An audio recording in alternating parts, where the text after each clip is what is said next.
welcome back to my brother's kitchen. But on our virtual culinary tour of Scandinavia and the Baltics, we have started the day in Copenhagen, Denmark. Today we're going to hop on the bus and we're going to drive all the way up to the north of Denmark. And we're going to end up in a place called Hirtshals, which is a ferry port. There in the afternoon and evening, we're going to hop on a ferry, and it's going to be an overnight ferry that will take us all the way to Bergen and Norway. And that's where we'll start our day tomorrow. But today we're still in Denmark.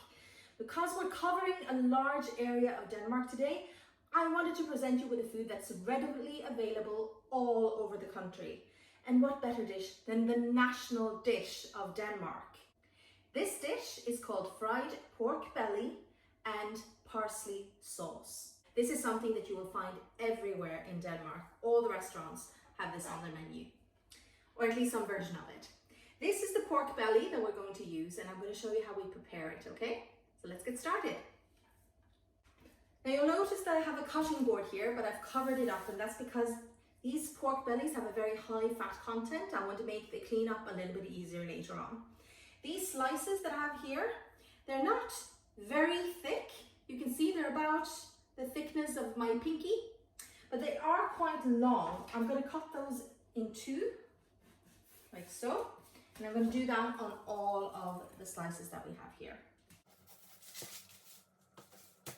There we go. The next step is that we're going to season our meat. We're just going to use salt and pepper. I have it ready to go here, so we're just going to season these on both sides.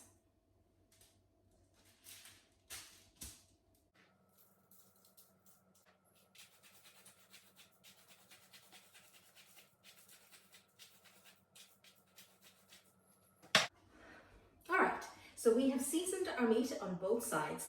The next step is crucial. We're going to take a sheet of baking paper and place it on top of the meat. Then, time to break out the rolling pin. Is there anyone in your life that you're frustrated with? A family member, a boyfriend, an ex-boyfriend, a boss, or just the state of the world in general? This is the way to get rid of that frustration. Work through it without actually causing injury to anyone. So we're just going to bash away at the meat for a little bit. You're not trying to flatten it completely. So if there's someone that you actively hate, you might want to save that for therapy. But if it's someone that you just have a general low-level annoyance with, this is the perfect place to work through it, okay? Let's do it.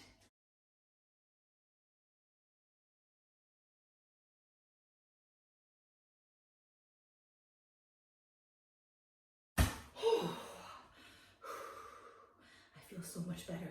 This is fantastic. Cooking therapy. Love it. So the reason that we're also doing this is it does tenderize the meat, but it also means that the slices, which can sometimes be cut slightly uneven when you get it from the butchers or from the shop, this evens out the thickness of it, so it all bakes evenly and it'll all go crispy at the same time. The next step now is to leave it resting for 15 minutes here in room temperature just on the counter. While the meat is resting, we're going to turn our ovens on.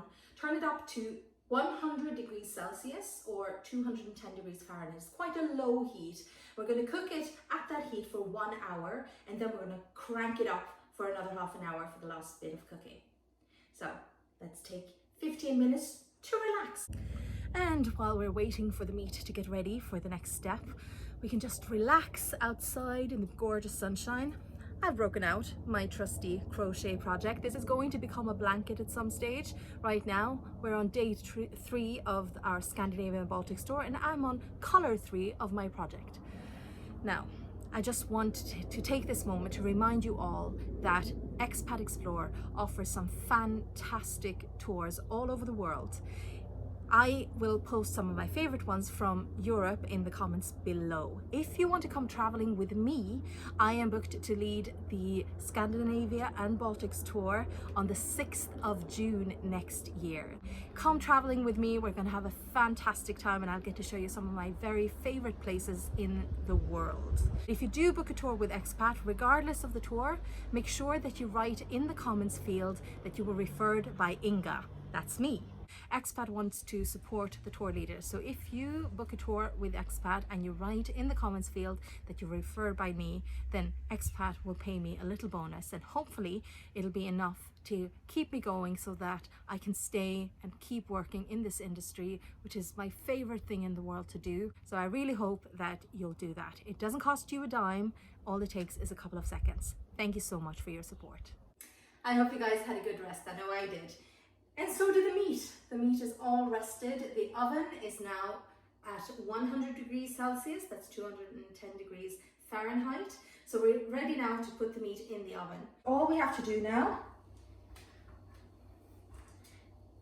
is pop the meat on here as evenly as possible, cover the entire thing, and then we're going to pop it in the oven.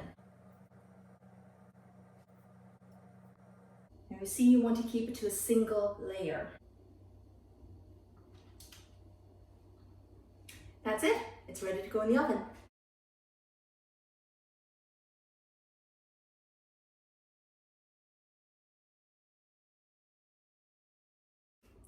All right, everyone, now the meat is just about done with the first hour of cooking on the low heat. However, before we're going to crank the heat, we're going to make the base for our parsley sauce.